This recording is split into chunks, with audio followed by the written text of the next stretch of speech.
उरुळी कांचन परिसरात अवैध मटका जुगाराचा सुळसुळाट, प्रशासन मात्र गप्प. उरुळी कांचन परिसरात अवैध मटका आणि जुगाराच्या अड्ड्यांनी अक्षरशः उच्छाद मांडला असून स्थानिक प्रशासन आणि पोलिसांच्या भूमिकेवर गंभीर प्रश्नचिन्ह निर्माण झाले आहे.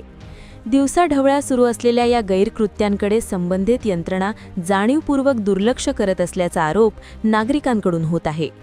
गावातील प्रमुख चौक, गल्लीबोळ आणि काही आडवाटांवर मटक्याचे आकडे खुलेआम लिहिले जात असून जुगाराचे फड रात्री उशिरापर्यंत रंगत आहेत. या बेकायदेशीर धंद्यामुळे युवक वर्ग चुकीच्या मार्गाला लागल्याची चिंता पालक व्यक्त करत आहेत. मेहनतीने कमावलेले पैसे क्षणात जुगारात उडवले जात असल्याने अनेक कुटुंबांची आर्थिक घडी विस्कटली आहे. विशेष म्हणजे या सर्व घडामोडी स्थानिक पोलिसांच्या नजरेआड होऊच शकत नाहीत. तरीही कारवाईचा अभाव दिसून येत असल्याने कुणाच्या छत्रछायेखाली हे प्रकार सुरू आहेत असा संतप्त सवाल नागरिक विचारत आहेत. काही ठिकाणी तर पोलिसांची मौन संमती असल्याचीही चर्चा रंगू लागली आहे.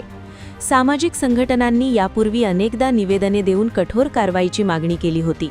मात्र आश्वासनांपलीकडे कोणतीही ठोस पावले उचलली गेली नाहीत. परिणामी गुन्हेगारी प्रवृत्तीला खतपाणी मिळत असल्याचे चित्र स्पष्ट दिसत आहे.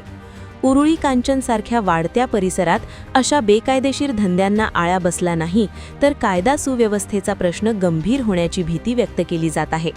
आता तरी प्रशासन जागे होऊन कठोर कारवाई करणार का, की हा मटका जुगाराचा खेळ असाच सुरू राहणार, हाच खरा प्रश्न आहे.